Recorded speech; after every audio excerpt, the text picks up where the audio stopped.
Films in Focus with David Sterritt is underwritten by The Movie House, your destination for first-run Hollywood and independent movies, and a digital portal to the Met Opera, National Theater Live, and special events worldwide in Millerton, New York, and on the web, themoviehouse.net. David Sterritt is the editor-in-chief of the Quarterly Review of Film and Video, contributing writer at Cineast, film professor at the Maryland Institute College of Art, Robin Hood Radio's very own critic. He joins us weekly. Yay, the films Greyhound, Guests of Honor, and The Tobacconist. Well, those are good titles once again, David. I think you're doing your job well. Well, we aim to please. I guess that they are all sort of a lot of nice nouns in there, and they're pretty much good, straightforward titles. And for the most part, they have something to do with the movies that they designate. Not necessarily in the case of the first one. I mean, it's not a very strong connection. Greyhound, which is about a ship captain played by Tom Hanks, who always seems to be playing captains of one sort or another. But Greyhound is the name of his ship, and that's really all that it has to do with the movie. There are no dogs, whatever, in this movie. But it's a war movie, and it's a very straightforward war movie, and it is about a battle in World War II. And I want to mention at the outset that it's based on a novel published in the middle 1950s by C.S. Forester. Forester is best known really as a historical novelist. I guess he's best known for his novels about Horatio Hornblower. But this was very much more of a contemporary tale about a World War II battle. And interestingly, Tom Hanks himself, who stars in the movie, wrote the screenplay based on Forester's novel. Now, Forester's novel is called The Good Shepherd. And there's a couple of reasons, I think, why that title was not retained for the movie, which, again, is named after the ship that the Tom Hanks character is commanding, the Greyhound. The Good Shepherd, first of all, it was the title of a movie, quite a good movie, with Robert De Niro some years ago, and so I guess they didn't want to repeat that title. But also, in the novel, The Good Shepherd has a very specific meaning. In fact, more than one meaning, actually. The main character is a ship commander in World War II, and he is basically, both the novel and the movie are basically a series of attacks between the ship commanded by our main character and some submarines, some U-boats, some German enemy submarines. And basically the whole thing, I guess if this were up in the air, it would be called a dogfight, but it's on the sea, so I guess it's not called that. But basically we have this ship and these submarines attacking one another and stalking one another and trying to outwit one another and so forth. But what the ship is doing is it is the leader of a small group of ships which is escorting a convoy of supply ships on their way to England. So that is one of the meanings of the Good Shepherd, is that the main character is captaining this ship, which is the lead ship of this convoy, of this escort, which is escorting this convoy. So they're shepherding these ships, these supply ships, these cargo ships. However, the main character is profoundly religious. And in the novel, even more than in the movie, he just thinks in terms of biblical quotations and biblical allusions and what God wants and what God doesn't want. So that's another meaning of the Good Shepherd, because this main character, whose name is Captain Krause, he is always just thinking in terms of what the Lord wants him to do. So the Lord is his shepherd, even as he is shepherding these ships on this great mission. So again, I mention all this, I go into some detail on this, because I think it's one of the most interesting aspects of the novel, is the fact that the main character, who is a tough-as-nails commander of a ship in battle, in war, in combat, is also deeply religious and is thinking of all this in religious terms. Now, this is in the movie, but a whole lot less. The movie, typically, for a movie, does not give us so much of the inner experience of the main character. We have much more of the outer experience, the action, the stuff that's going on, the fighting, the battle of this and that and the other thing.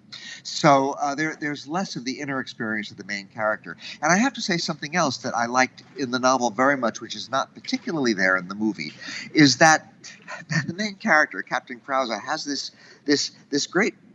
he has needs. He has needs for things like food, and he never seems to have time to eat, even though like hours and even days go by.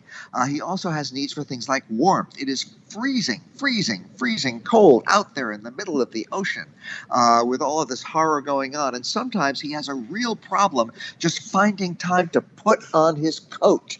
This kind of thing is much less in the movie than in the novel, and so I think it gives the movie less humanity than the novel has. I found the novel to be very refreshing in that way. It gives us the real inner sense of the sort of ordinary moment-to-moment needs felt by somebody, even in the midst of this terrible the task of somehow winning this series of battles in this great cause.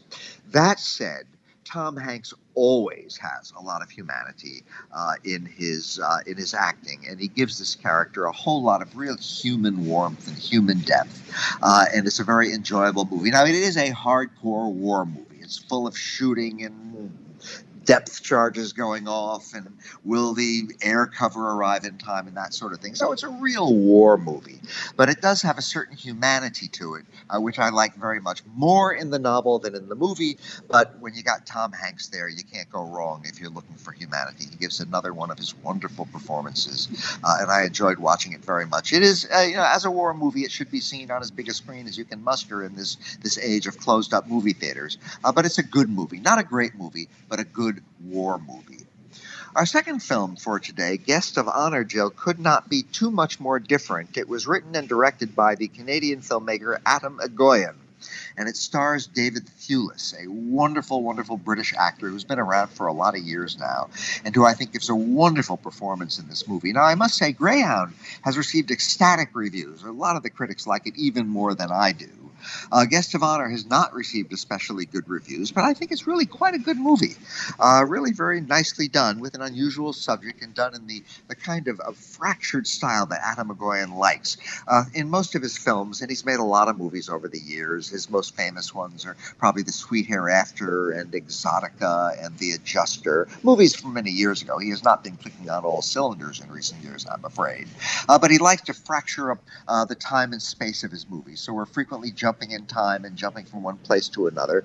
But Guest of Honor is pretty coherent, and it's pretty easy to follow, and it has a wonderful cast, and it's quite enjoyable. The cast, again, led by David Thewlis, although Luke Wilson is also in it, and Atom Egoyan's wife, Arsene Kanjian, has a good cast. So the main character, played by David Thewlis, is a guy named Jim, and he is a restaurant inspector. This is one of the rare movies in which the main character is a restaurant inspector who spends a good part of the movie doing his restaurant inspections. And, it turns out to be kind of an interesting profession, and we see him do the various things that you have to do when you're doing your restaurant inspections, finding violations and trying to come to help restaurant proprietors fix the violations and that kind of thing. But there is much more going on than merely the restaurant inspections. Jim's daughter, we find out pretty soon, is in jail. She's in prison, and we don't know why. And so a good part of the movie is finding out why she is in jail. She is in prison, and she is there partly because she wants to be. She easily could have gotten out of this, or at least not served a very long sentence, but she seems to feel very guilty about something, and she wants to be in prison. It turns out that she is a music teacher, and that her being in prison has to do with some alleged misdeeds with one of her high school students, a young boy who she has apparently been trading texts with. And there is also a character in this movie, is a corrupt school bus driver who makes something out of these texts which is not true, although she herself nonetheless feels guilty about something, and we eventually find out exactly what. So that is another big thread in the movie, is Jim's daughter, who is in jail for some apparent or possible misdeeds with one of the students that she is shepherding through a musical career in high school. And so we sort of jump back and forth between these different things, and the whole story is told basically through her conversations with a minister named Father Greg, played by Luke Wilson, after Jim has died. and she is arranging a church service for him, even though he was not religious at all, for his funeral. So all this sounds probably kind of confusing, and again, the movie does do a lot of jumping back and forth in time and hither and yon in space. But I really found it quite coherent and quite easy to follow as I was watching it. And above all, it has this marvelous performance by David Thewlis. He first came to my attention, and probably to most people's attention, quite a large number of years ago, back in the early 90s, in Mike Leigh's British film Naked, where he gives a savage performance as a savage character. Here he is a much more gentle character, but it's fascinating to see how his restaurant inspections play in with the saga of what is going on with his daughter, what is going on with her perhaps misdeeds, and his attempt to put together a kind of a satisfactory life, even though he himself is going through a prolonged period of grief over some things that have happened to him before the beginning of the story proper. So I really recommend Guest of Honor. I found it quite a fascinating movie. It's streaming through various venues, and mainly I appreciated it because of David Thewlis's performance. He never has reminded me so much before of John Gielgud, one of the greatest of all English actors. And I think, honestly, that David Thewlis is starting to arrive at that stature. And whatever one thinks of the story of the movie, and again, I found it pretty absorbing, it is really, really, really worth watching just for this wonderful, humane, gentle, dignified performance by David Thewlis as, of all things, a restaurant inspector. And our final movie for today, once again, quite a different kind of a thing, The Tobacconist. Here we have a movie which was directed by Nicholas Leitner. It is a German-Austrian production based on quite a well-known novel, actually, although the movie, I think, based on a novel by Robert Zetaler, which received a lot of acclaim. Although I think the movie's main claim to fame is a performance by Bruno Ganz, one of the greatest of all German-speaking actors. He's been in about a jillion movies over the years. I won't even try to name them or list them or anything like that. And he actually, interestingly, plays the secondary character, who is Sigmund Freud. So this is a movie about Sigmund Freud, but Sigmund Freud is a secondary character. The main character is a young man named Franz, who has to leave his sort of small-town life and move to the big city, which is Vienna. And this happens to all be in the years as the Nazis are coming very close to their takeover, and then eventually putting forth the Anschluss, the Nazi takeover of the country of Austria and the city of Berlin. So interestingly, young Franz, he's a young man. He is basically, I guess, a teenager, comes to the big city just as all of this horrific historical stuff is going on, and he takes a job which has been arranged for him as apprentice to a tobacconist. He works in a tobacco shop. And what we are seeing is the rise of the Nazis in Austria, in Vienna, through the eyes of this young man who is serving as an apprentice in this tobacco shop.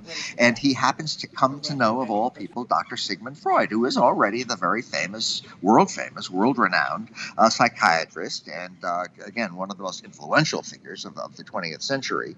And so we have this interplay between this young man, the Nazi takeover of Austria and Vienna, and his burgeoning friendship with Sigmund Freud, who again is a secondary character in the movie, but a very important one.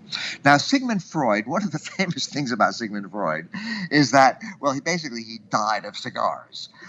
He was an inveterate cigar smoker, and so of course he would hang out at the local tobacconist, and of course he would get to know the tobacconist, and of course he would get to know the tobacconist's apprentice. So all this makes a certain amount of sense.